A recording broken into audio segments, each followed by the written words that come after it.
Today's shiur begins 11 lines from the top.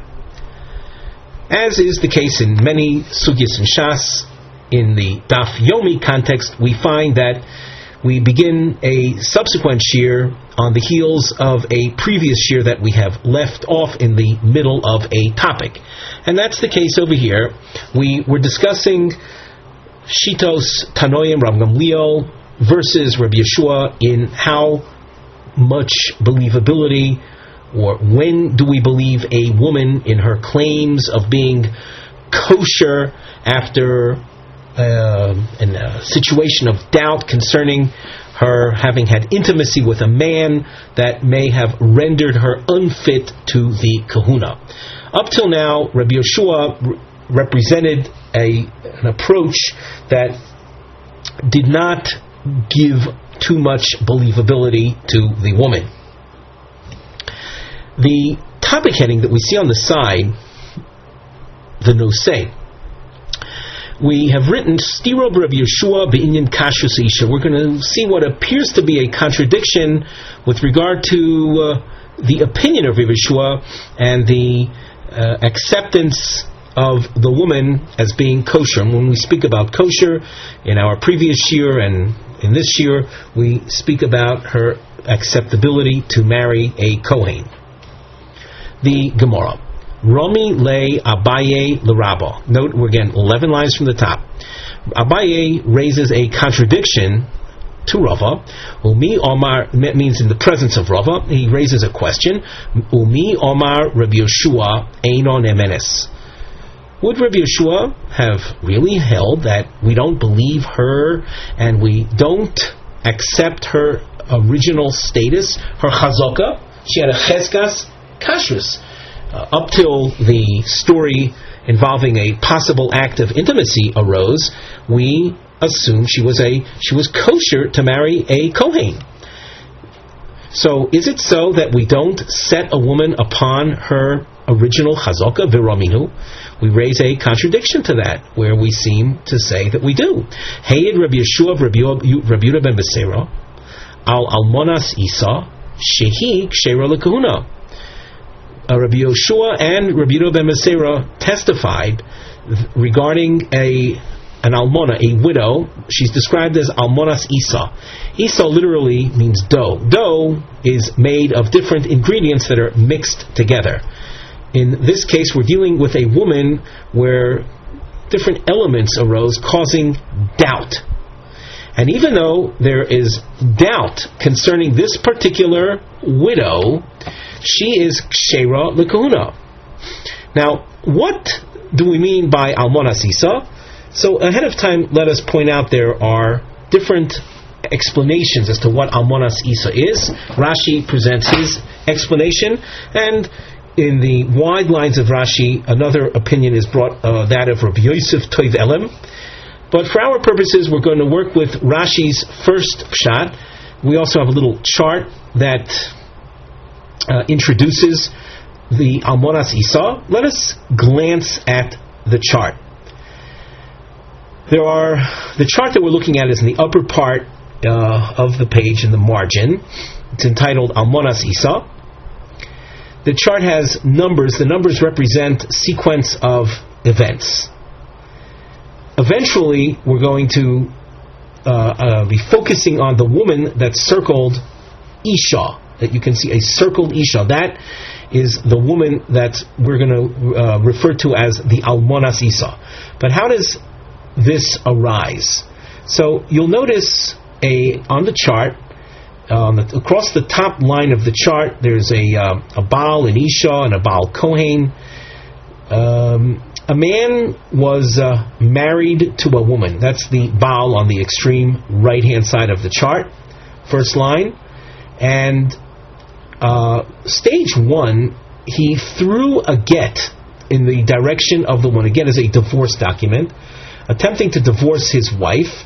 However, there was a safek korov lo, safek korov lo.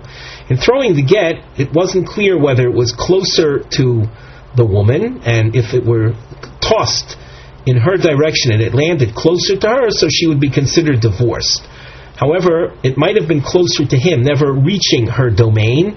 thereby not divorced. So we have a woman that's a Sofek Grusha. A woman who is divorced is someone forbidden for a Kohen. Here this woman is Sofek divorced, and stage 2, the husband then dies. So she might be an almana, she might be a widow, having never been divorced. The woman then, stage 3, goes and marries a Kohen.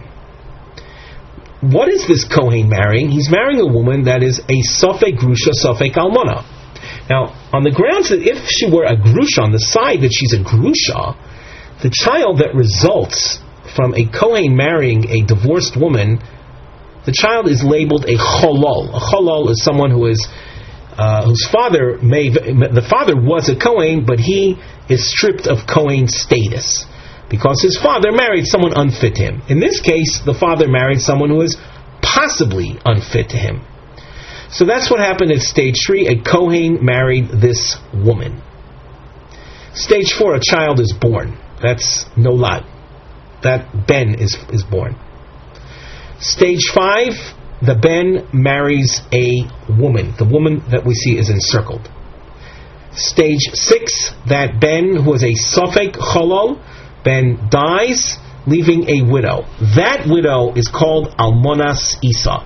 She is an almona, having been married to someone who, if he were a definite Cholol, she, having had intimacy with a Cholol, she would be rendered unfit to the kahuna. That's if if that ben was a definite Cholol. In our story, she's not a definite. The ben is not a definite Cholol. The almana, therefore, according to the source we just read, this woman, before she married him, she had the status of being a kosher woman to a Kohen.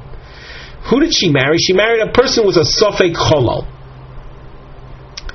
What do Rabbi Yoshua and Rabbi Yehuda ben Beseira say about her? She's kosher to the kuna. What do we see? That we go according to her cheskas kashrus that she had beforehand. So that's the question. As we go on in the Gemara, triangles will appear, and they are featured on the side under the mivneh as ishuvim l'stira Rabbi Yoshua. These are responses to the seeming contradiction in Rabbi Yoshua. Omar le. So we continue in the Gemara. Rabba says to Abaye, Hachi hashta. How can you compare the case of Almonas Isa to the previous statement of Rabbi Yoshua? Hasam Isha Nises, Boidekes Venises. In the case of Almonas Isa, we're dealing with a woman who had married her husband. Before a woman marries, you can rest assured she checks out carefully who she is marrying. And she must have revealed that he, in fact, was not a Cholol. And why was he not a Cholol? Because his mother was never really divorced, but rather she was a simple widow, and he is a kosher husband. Hacha Isha Mezana Boidekes Mezana, the case that Rabbi Yeshua was referring to previously was a woman who was involved in an act of harlotry. Do you think that a woman who is involved with harlotry checks out with whom she's having the intimacy? No, she doesn't check out. So we have more reason to be suspect. Question. Omar Rava. The question you can see is a long question. The Rabbi Yeshua Kashya. Up till now, you said that there seemed to be an inconsistency in Rabbi Yeshua's, which we answered. The Rabbi Gamliel, the Rabbi Gamliel lo Kashya, and there are no problems in Rabbi Yeshua's adversary, Rabbi Gamliel. Now, up till now, Rabbi Gamliel represented the opinion that relied on the woman's claims. But yet we find in the Seifa of the source that we just read, the source beginning with the word Hayid, Rabbi Yeshua, the continuation of that source reads as follows. Omar Lahen, Rabban Gamliel. Gamliel said to Rabbi Yeshua and Rabbi Yehuda ben Beseira, Kibalnu eduschem. We have already heard that we believe you in what you testified, that she's kshera.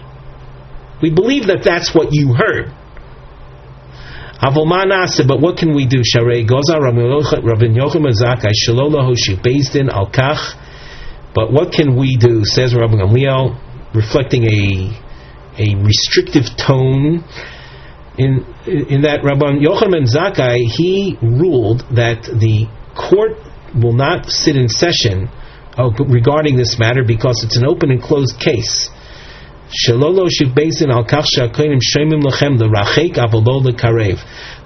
court will definitely answer her, and they'll accept the opinion that distances her. L'rachek is to push her away from the kuna, and not an opinion that says to draw her near, to accept her. So what do we see? We see Rabban Gamliel reflecting a restrictive opinion regarding kashrus of the woman. And up till now, Rabban Gamliel represented the opinion that says she's kosher. Elo Omar Rava. The Rabban Gamliel, note again, a long answer marking. Rabban Gamliel, Ad Gamliel, lo kashya, there's no problem, no inconsistency within Rabban Gamliel. Hasam Bori Hachashema. As far as the Mishnah is concerned, that we have seen earlier, not today, but in our previous year, where she says, yes, I had relations, but the man was kosher. Her claim was one of Bori, certainty. And that was good enough for Rabban Gamliel to go on in ruling her kashrus, her acceptability to the kahuna. Here, in the case of the Almonas Isa, there is doubt. It's true that we said before a woman checks things out, but how far can the Almonas Isa in that case actually ascertain with certainty the location of the original get given to the woman featured there in stage 1 of the story above? There's the doubt remains there. So just like we have a doubt about it, she too there's still an element of doubt. The Rabbi Yeshua Nami Lo Kasha. Notice the triangle is again a second approach to resolving what we thought before was an inconsistency in Rabbi Yeshua's. Hasam Chad Sveika, with regard to our Mishnah where we saw Rabbi Yeshua being restrictive and rendering her unfit, there was one doubt. Was the man kosher? The man with whom she had relations featured in the Mishnah, was he kosher or not? Hacha, in the case of the Almonas Isa, Trei Sveiki. There are two levels of doubt. The doubt concerning the mother, was she a divorcee or not?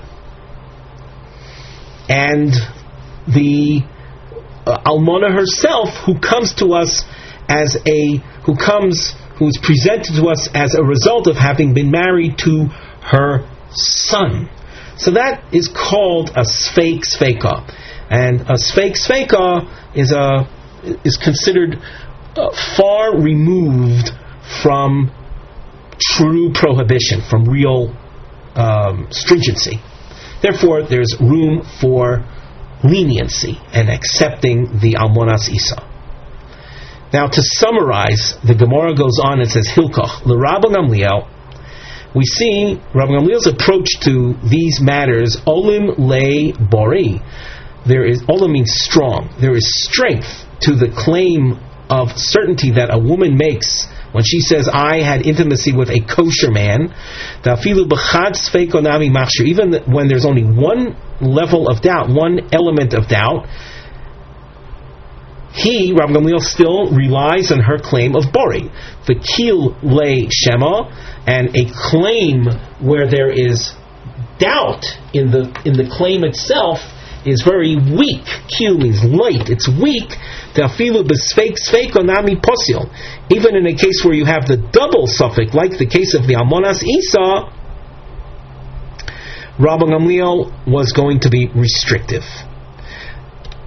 In contrast, Rabbi Yeshua, Olim Le Chad Sveika, the problem of a single suffix is so strong, even though the woman is making a claim of certainty that she was kosher, that she had intimacy with a man kosher, he still doesn't accept that, because there is only one doubt that separates us between definite prohibition, and that's a serious matter in the eyes of Rabbi Yehoshua. The kiyulei sfeik sfeika, the afilu b'shema nami machshir. And kiyul in this case would mean we can afford to be lenient as a result of the double doubt, even in the face of a claim of Shema, like you see in the case of the Almonas Isa.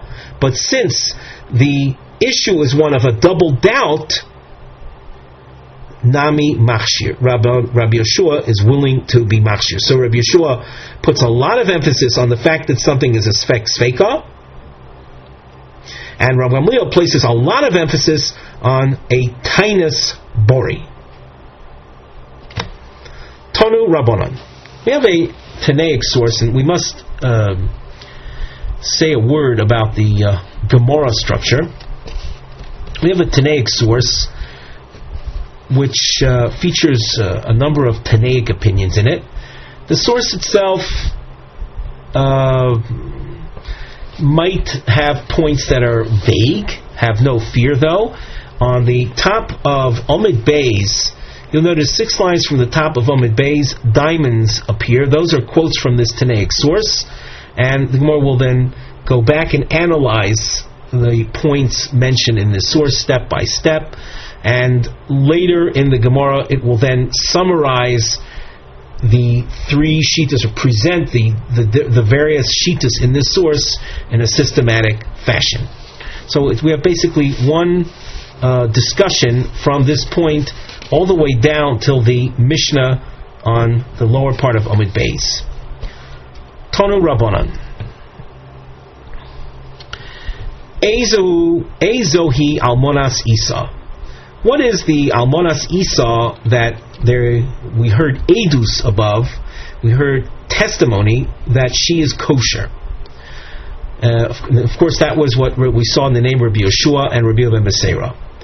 What is that? What is that? Kol she'ein bo lo mishum mamzerus v'lo mishum nesinus v'lo mishum avdei malachim. It's a kind of woman that in her background there is no problem of illegitimacy nor descendancy from the Nesinim, a group of people who joined the ranks of the Jews but in a very questionable fashion, and there is no suspicion that she is a descendant from the slaves of kings. The only doubt that exists with regard to the Almonas Isa has to do with a doubt that we called above Safek Cholol. Maybe she had intimacy with someone that was a Cholol. Safek Cholol. Omar Rabbi Meir. We continue at the top of Omid Beis. Shomati. This is what we have to structurally just note that this is the first presentation called the Tanakama version of Rabbi Meir, because on the second line from the top you see here Rabbi Shimon ben Elazar has his version of Rabbi Meir. So this is the first version of Rabbi Meir. He says, Shomati kol she'ein bo echad mikol elu masiyim lekuna. It seems that this is simply a repetition of the Tanakama, and the Gemara will ask about that later. Translated simply says that I heard that any woman that has no one of these problems is allowed to marry a Kohen. No mamzerus, no nesinus, no avnei malachim. Rabbi Shimon ben Elazar omer mishum Rabbi Meir. V'chein hoy Rabbi Shimon ben Menashe omer kidvorov. And Rabbi Shimon ben Menashe also said thusly: Ezo hi Almonas Isa, kol shenitma ba safek cholol. Any woman absorbed in whom is a problem or doubt of halolus. We mentioned before, halol is a problem that's unique to the kahuna, a person who would not be allowed to marry into the kahuna. So we're talking now about a woman that has an element of halol, doubts of halolos associated with her. Makirin Yisrael mamzerim shebeneim ve'ein makirim chalolim shebeneim. Now this is a very obscure statement. We can translate it, but it does not have any meaning for us right now. And the translation would be that the Jewish people know they recognize, they can identify the mamzerim amongst them, but they cannot identify the chalolim amongst them. And therefore, since the chalolos is shrouded in doubt, is unclear to the public, when an element of chalolos arises, we have to passel. Once again, we did not say anything as far as this source in any definitive fashion. On the side of the Gemara, under our nosei, the topic heading, Machlokes Tanoim b'mahi almonas Isa shebe'omen aleph heidu ba shekshera lekahuna. You'll notice diamonds that appear in the Gemara text. These are explained under the Mivneh heading Tzitutim mehabraisa mitzurafim in kushos almanas lasbir. These are quotes from the Tanaic source along with questions after each quote in order to clarify. We're seeking clarity as to what was said in the source. So, marking wise, you'll notice that we've presented this section as a long question. Quotes with questions, eventually leading to Rabbi Yochanan, if you skip ahead to see the underlined Rabbi Yochanan, where he then goes over the different sections and the different opinions as to what they mean. The Gemara. Omar Mar. Ezoi almonas Isa. Kol she'ein bo lo mishum mamzeris v'lo mishum mesinas v'lo mishum avdei malachim. The first opinion in the source indicated that an almonas Isa is a woman that doesn't have any of these problems. Ha halal kosher. However, there is an element of doubt concerning her possible halolos status, and because of that, we will not render her unfit. Well, the Gemara asks, what's different about the mamzerus and mesius, which are problems? If there's any doubt that maybe she's a mamzeres, well, that's an isur doraisa. She would be unfit on a Torah level. Cholonami doraisa, the prohibition of a chalola to a kohen is also a Torah level prohibition. So why would anyone make any distinction between sofek mamzerus and sofek chalolos with regard to establishing the kashrut of a woman? Vesu. Furthermore, it said in the source above, Omer Rabbi Meir Shamati Kol She'ein Bo Echad Mikol Elu Masim Lakuna. Rabbi Meir said, I heard that any woman that doesn't have any of the above problems of mamzeros, nesinos, and avdei malachim are able to marry into the kuna. Well, Hainu Tanakama, that's what the Tanakama said. That as long as a woman has no mamzeros, nesinos, or avdei malachim problems, she's kosher to the kuna. So that's another problem. The Sue.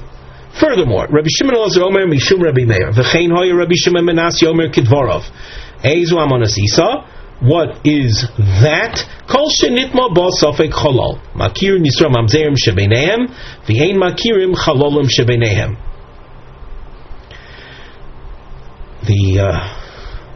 The problem here is vo amris reisha cholol kosher. The beginning of, we saw in the Reisha of Rabbi Meir, the very Rabbi Meir that he is quoting, that said that a cholol is a kosher.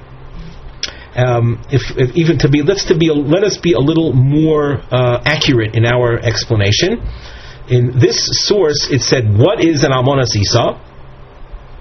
And almonas Isa, till now, we have seen is described as someone that's kosher. So you ask, what's an almonas Isa? Anyone that has an element of sofek cholol in them. And then you go on to say that the Jews don't recognize the chalol amongst them, and that's reason for rendering them unfit. So there's a problem here. What we call the Seifa seems to contradict the Seifa of Reb Shimon Elazar, seems to contradict the Reisha. As we go on, we notice an answer a long answer marking to resolve this source. On the side of the Gemara under the Nosei Mivneh heading, a triangle appears. As you can see in the Gemara text, we have 3 triangles. These are Deos Tanoim Lefi Hezberush Rabbi Yochanan B'inyan Hapsulim K'gon Mamzer V'Cholol Ma Ze Melamed Ala Odom K'Shekurin Oso B'Shem Oso Elu. We're going to cite these different problems. The problem of being called a mamzer or a cholol. A person is called thusly and he either remains silent, doesn't react, or he screams, he protests being called a mamzer or being called a cholol. So we're going to see shosek, it means remaining silent. Soveach means screams or protests. Now the Gemara. Omer Rav Yochanan, mamzer tzoveach v'cholol shosek ika binayu. The point of difference between the various tanoim we saw above will be manifest in a situation where someone is called a mamzer and he screams and he protests, no, I'm not. And a cholol that's called, hey, you're a cholol, and he remains silent. This at this point, this sounds quite vague. It will hopefully become quite clear as the Gemara continues. Tanakama Sovar Kol Posel De Korule Vishosik Posel. Any type of disqualifying title that a person may be called, and he is called thusly and remains quiet, he doesn't react, the Tanakama feels that's a sign that he is in fact unfit. The Hochi Komar Tanakama. And now the rereading of the Tanakama. Eizui Almonas Isa. What is the case of Almonas Isa that we are machshir? That we say she's kosher. Kol she'ein bo lo shtuk mamzeris v'lo shtuk nesinis v'lo shtuk avdei malachim v'lo shtuk cholol. It's a woman that in whose background there was never a situation of someone being called any of these things and they're remaining silent. If in her background, let us say she had intimacy with a man that was called a mamzer, or was called a cholol, and he remained silent, so she would be rendered unfit. So what's the kind of woman that we call an almanas isa? That she may have had intimacy with some man, and he may have even been called one of these names of psul, but he would have protested. And in his protesting, he's showing us that he is kosher. We accept his protestation.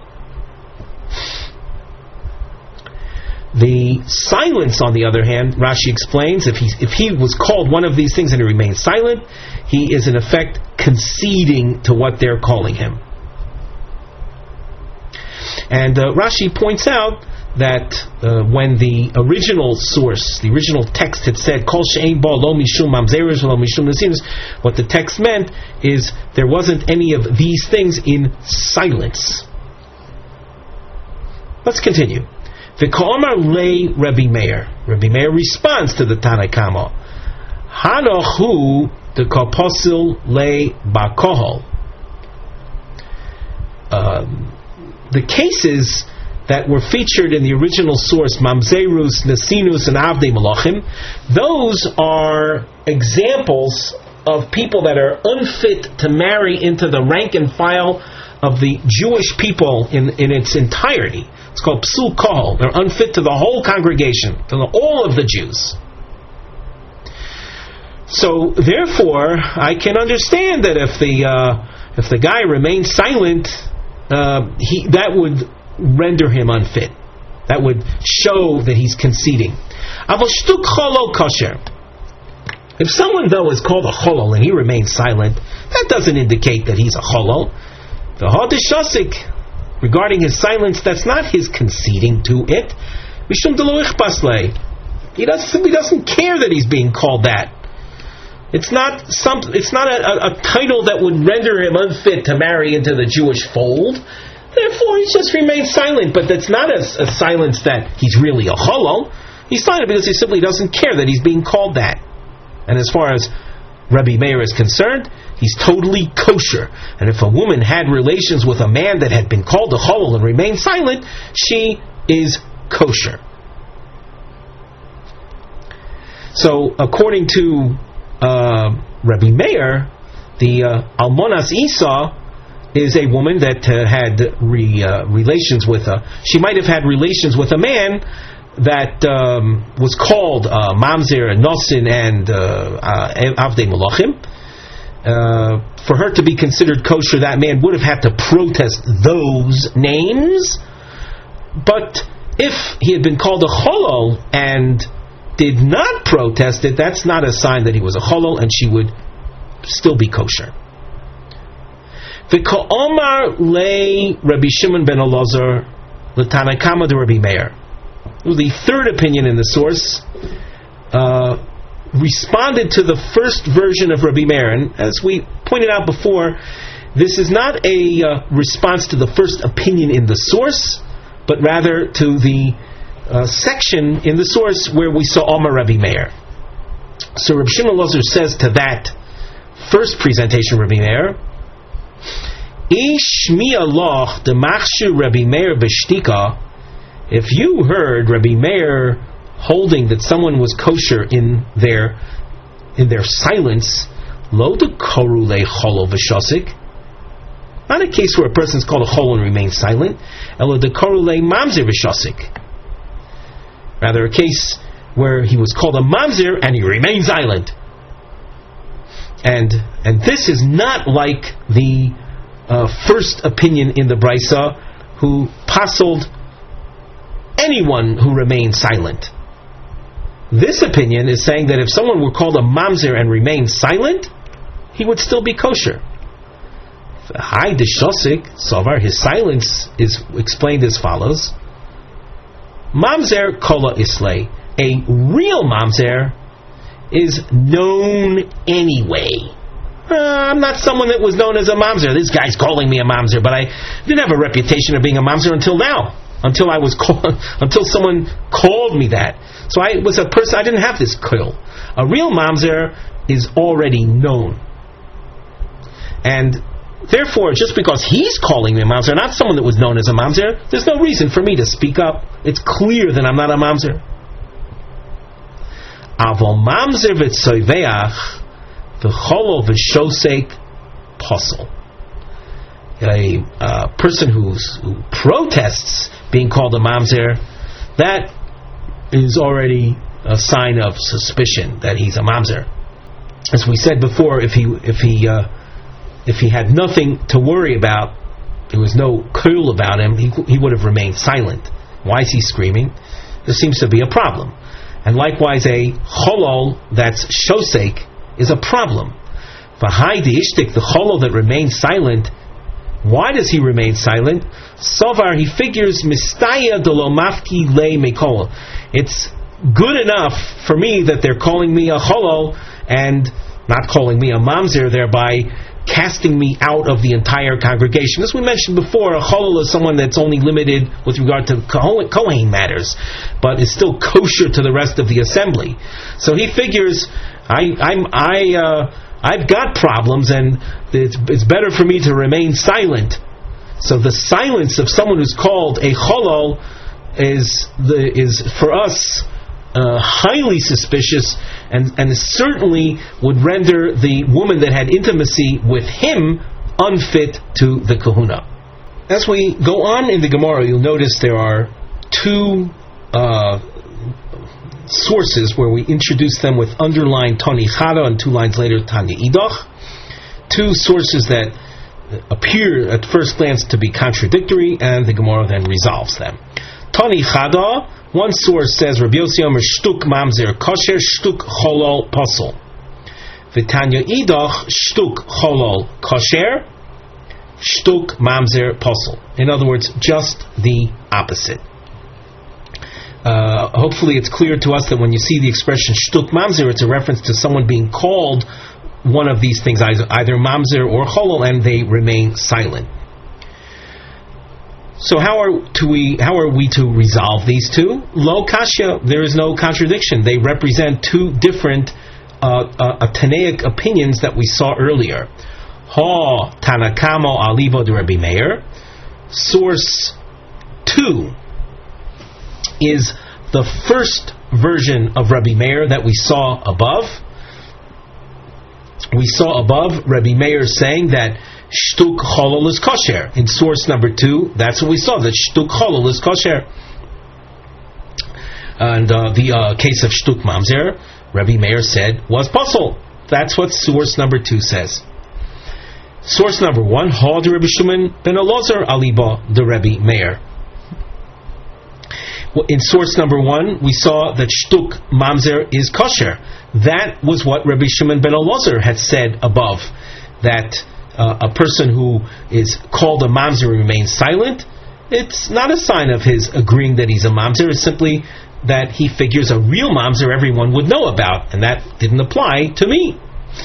That's with regard to a shtuk mamzer being kosher, as source number 1 said over here. However, the shtuk cholol, that Rabbi Shimon ben Elazar said that was he's really unfit. The Mishnah. Before we begin the Mishnah, we glance at the side with a nosei topic heading, and it reads as follows: Tinoikes, a young girl, shenan saw that was raped, lo yadinin al yedei mi, and we don't know who the rapist was. Hayim efshir la'atira lekuna. Can we say that now she is still kosher to the kuna? As we've already mentioned numerous times, that a woman can be rendered unfit to the kuna as a result of intimacy with different types of disqualified or disqualifying kinds of people. One primary and actually very, very popular and problematic situation is a girl that had intimacy with a non-Jew. That renders her unfit to marry a Kohen. So we have a girl that was raped, and we don't know who the rapist was. Bahemshich HaGemara, Rabbi Yehuda HaRav Yasbir, as the Gemara unfolds, Rabbi Yehuda, in the name of Rav, will explain that Rabbi Yeshua efshir la'atira yedei trei rubi. Even according to Rabbi Yeshua, who we have seen till now was quite restrictive in his approach, quite questioning whether a woman is kosher to the kuna. Nevertheless, if you have a situation of two rovs, rov means a majority, shnei rov shel kashrus, two situations of majority populations of acceptable people. And we say acceptable people, it means people whose intimacy would not have disqualified the woman from the kahuna. If you have two populations like that figuring in a particular case, she, even according to Rabbi Yeshua, she will be considered kosher. To me, that sounds a little abstract, so of course we wait for the Gemara to present an actual case in which we will see what is meant by this double rove.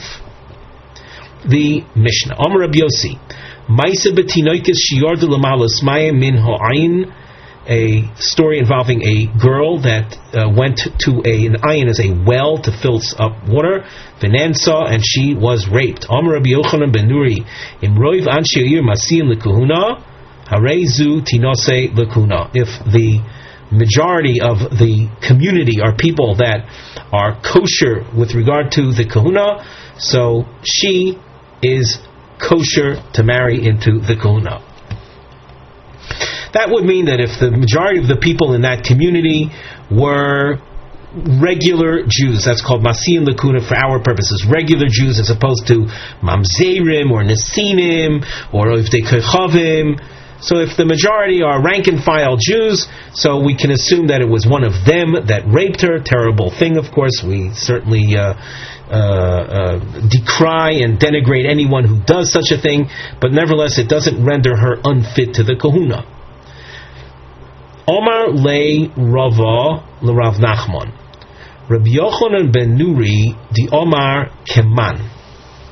Rabbi Yochanan ben Nuri, who is willing to accept her is as kosher tuna based on the Rov on shiur, is based on which previous or which of the two schools of Tanaic thought that we've seen till now. Rabban Gamliel, if he were following the thought of Rabban Gamliel, afilu b'ro psulam nami michshar, Rabban Gamliel is so willing to accept the kashrus of a woman, he would do so even if the majority of the people in the community were puzzled. And based on what does Rabban Gamliel conclude thusly? Based on the fact that she had a personal chezkas kashrus, she had the status before the intimacy came about, she had a status of acceptance. So the status of acceptance to the kuna remains even in the face that there's an element of doubt that is created, and even if that happens to be in a situation where the rove, the majority of people around would render her unfit.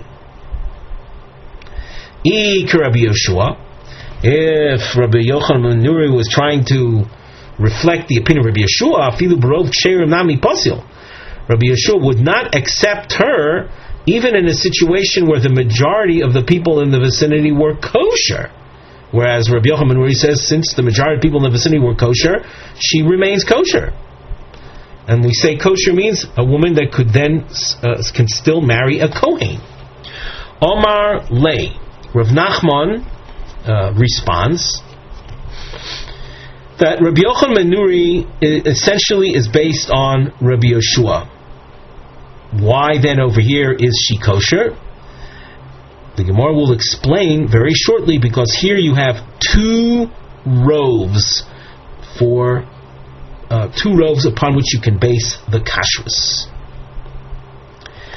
Hochi Omar Rav Yehuda Marav. That Rav Yehuda Marav explains our Mishnah was speaking about the following circumstance. The kroinois shel tzipori hoya maisa. In the Mishnah itself, we saw a story of a girl going down to a well to fill it up with water.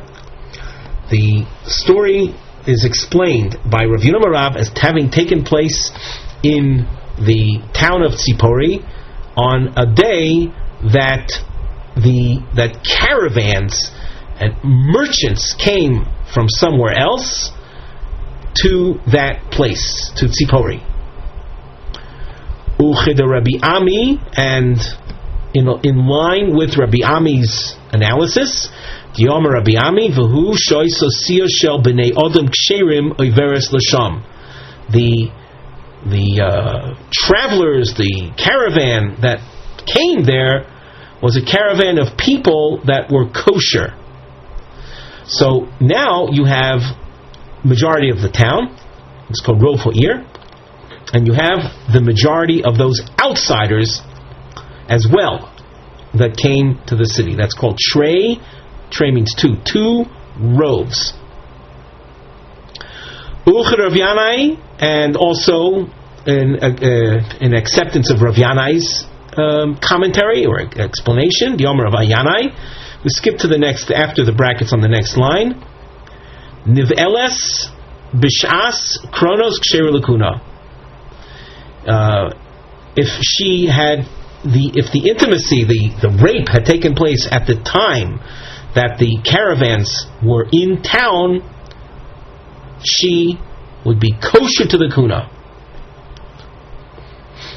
Rashi says, Ksher L'kun on the fourth line from the top, Kid Omar, as we explained, V'hu shoy sosir shel b'nei odom ksherim oiveres sham di'iko l'meimar she mehem hoya.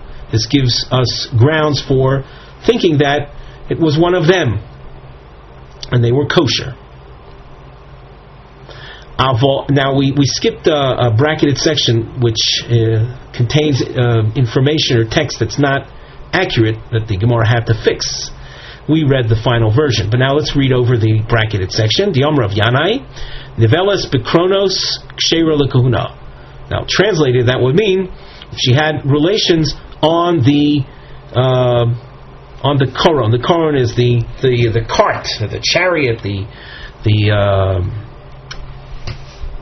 vehicle itself. So the Gemara says, "Bekrono sakadaitoch." You think that is there some significance in her having had intimacy specifically in the cart? Elo nivelas b'shas kronos ksheru l'kuna. But rather, the rape would have had to have taken place at the time that the merchants were in town. As we said before, giving us this additional rove. Avol piresh echod mitzipori uboal. If, however, a man from the town of Tzipori had come, and we know that the man that raped her was from Tzipori, Havlad Shtuki, the resultant child would be a Shtuki. Shtuki is someone that's doubtful, and we would, if it's a girl, we would not allow her to marry a Kohen, because in a case like that, since we know he came from the city, therefore you have a situation of only that one rove, and one rove is not enough to be machshir. The Gemara continues regarding this topic of two roves. On the side, we have a topic heading where we read Hesber Loma Tzrichim Shnei Rov V'lo Sagi Barov Siyah Shel Ksherim. Why do we have to have two roves, and it's not enough just to have the majority of people in the caravan as being kosher? And structurally, you see the mivneh, we have a long point marking, the nun is a nekuda. Simanu ke nekuda ruka kol haketa shebo zi'iri masbir loma tzrichi trei rubi. This section of Gemara is dedicated to an explanation as to why we need this double rove. The Gemara. Kiha d'chi oser Rav Dimi Omar Zi'iri Amar Rav Yochanan, as Rav Dimi came and told us in the name of Zi'iri, who quoted Rabbi Chanina. The Amri law, another version, is without Rav Dimi, simply Amar Zi'iri Amar Rav Chanina. We skip the bracketed section. The bracketed section once again has text that's not accurate. So just to keep the flow going, we skip the brackets. Hilchin HaRav Ozer, we will follow the majority of the community. V'hu de'ika rov siyah b'hada. That's provided that there's also a majority of kosher people amongst the travelers, the caravan that comes to town. The ein hilchin HaRav Ozer greitza, v'lo HaRav siyah greitza. We will not base the kashrus of the woman who had intimacy with some man if all we have is the majority of the city, or all we have is the majority of kosher people amongst the siyah, the travelers. Let's go over the bracketed section.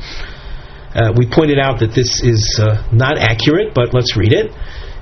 Ziri Amar Rabbi Yochanan says, Hoilchin acha rov ho'ir, the ein hoilchin acha rov siyah. We follow the majority of the community, but we do not follow the majority of the caravan. Now Rashi, across where there's a star, he says, Vein hoilchin acha rov siyah, kagon b'mokom rochok min ha'ir. Imagine a troop of people that are distant from the city. De b'vadai me'ansher ho'ir ha'siyah have. In a case like that, the man that would have had intimacy with the girl, if it took place at a place distant from the city, it definitely came from the caravan. Ein machshir nosav afilu rubam shem. We would not be able to machshir her, even if the majority of the troop of the caravan were kosher. The Gemara continues. Klape laya. literally, Rashi says, "Keneged efo hadavar hazeh sovev." In other words, where are you going with that statement? If anything, hani naidi v'hani kvi v'kaimi. If anything, there would be more reason for being machshir when it's distant from the city, when it's coming from when the man would have come from the travelers. They are naidi, means they are in movement. They are not in their formal home location. They're travelers. And when you have someone coming from a non-established location, these are halachic concepts that the Gemara will expound on later. But if you have a situation of someone coming from a non-established location, but rather they're in movement, that's greater reason for leniency, for being machshir.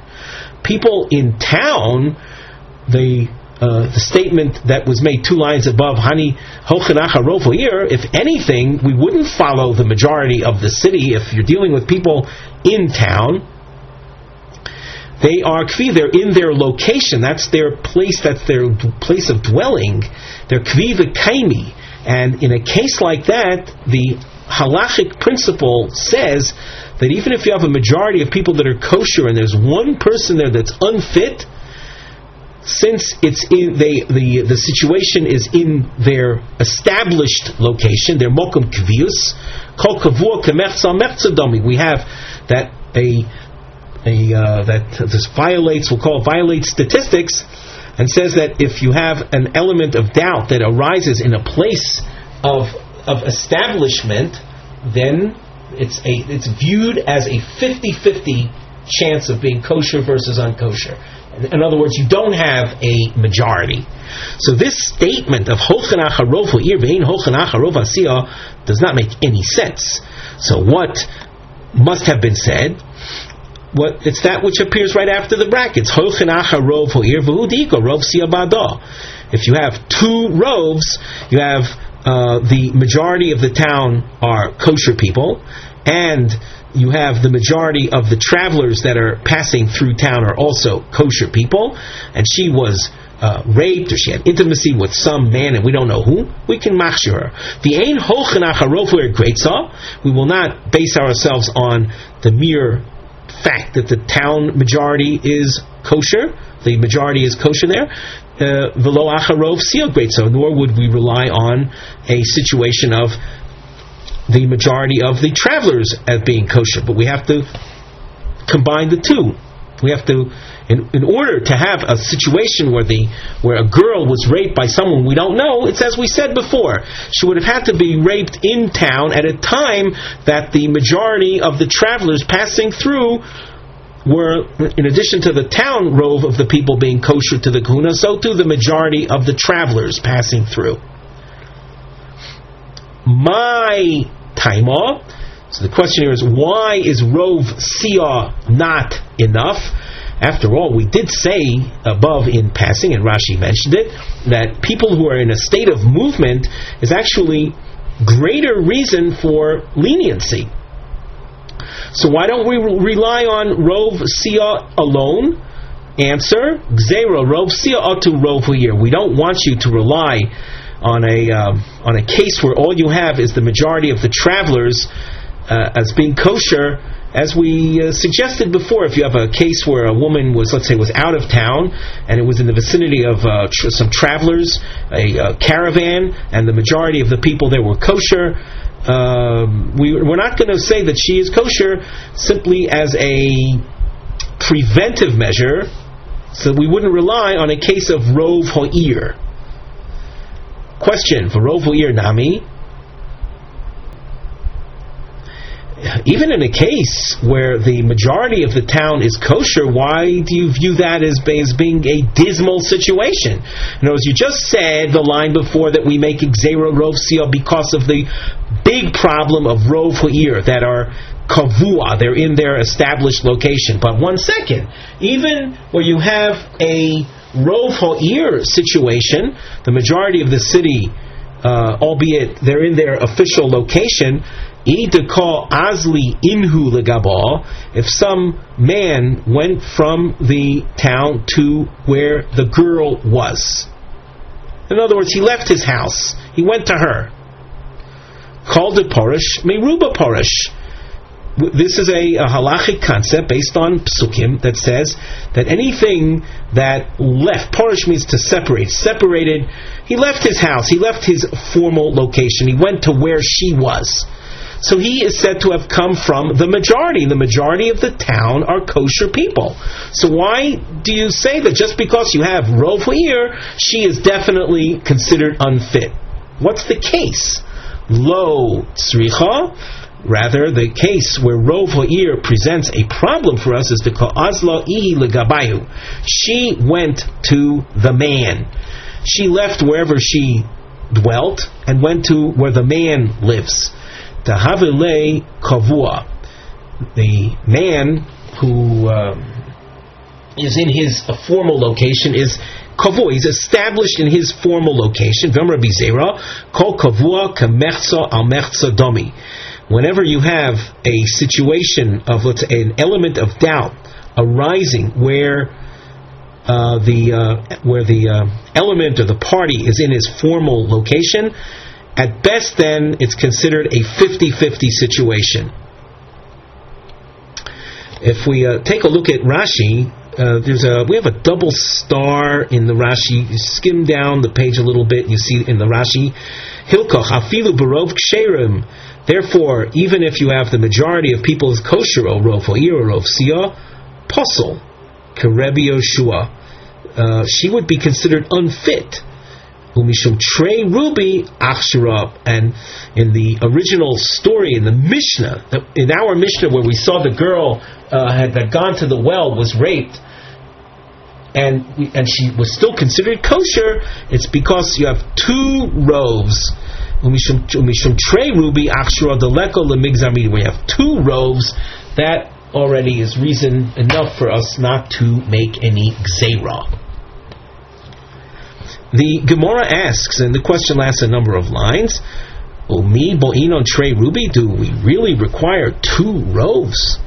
V'hatanya teisha chanuyos kulan mochros bosor shchuta v'achas mocheres bosor nevela. You have 9 stores, all of whom sell kosher meat, and there's one store that sells unkosher meat.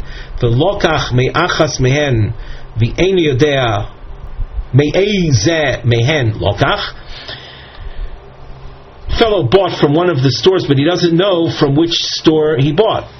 There was 9 out of 10 chances are that he went to a kosher store, but he doesn't know. Sfeiko Ozer. This is a situation of doubt, and the approach, the ruling will be one of prohibition. In other words, do not eat the meat that this guy bought. We emphasize, he went into one of the shops, one of the butcher shops, to purchase the meat.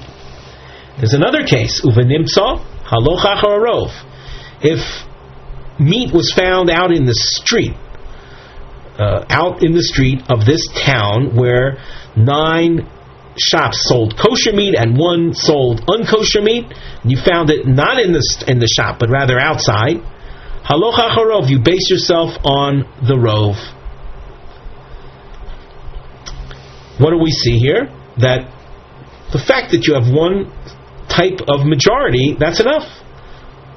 The chitema, you might want to say it's not one element of majority that is playing here, but rather b'she'ein dalsus medina neulos. It's a case of the meat that was found outdoors at a time when the city gates, the local gates, were open. The ka'osi la ruba me'alma, that in addition to the rove of the community, you also have a rove, a majority of people that come from outside. And Rashi adds to this, the ka'osi la ruba me'alma kagon shirov sias taboche Yisrael ksherim bo'u lekan. The merchants that come from outside the town, the majority of them are merchants that sell kosher meat.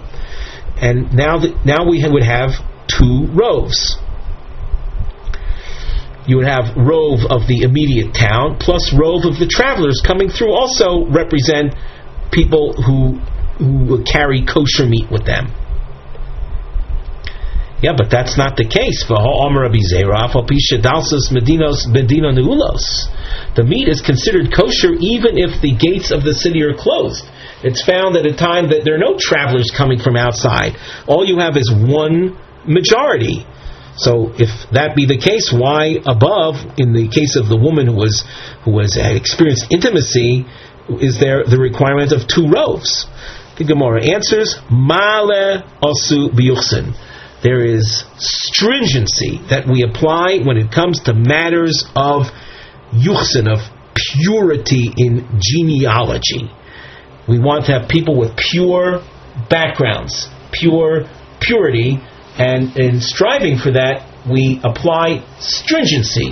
And hence, in order to establish the girl as being kosher to marry into the kahuna, which is a topic of yuchasin, we require a double rove. But for other matters of law, 1 rove, 1 majority would be enough. Just like we see in the pasuk, it says acharei rabim lahatos, follow the majority. You don't need 2 roves outside the realm of yuchasin.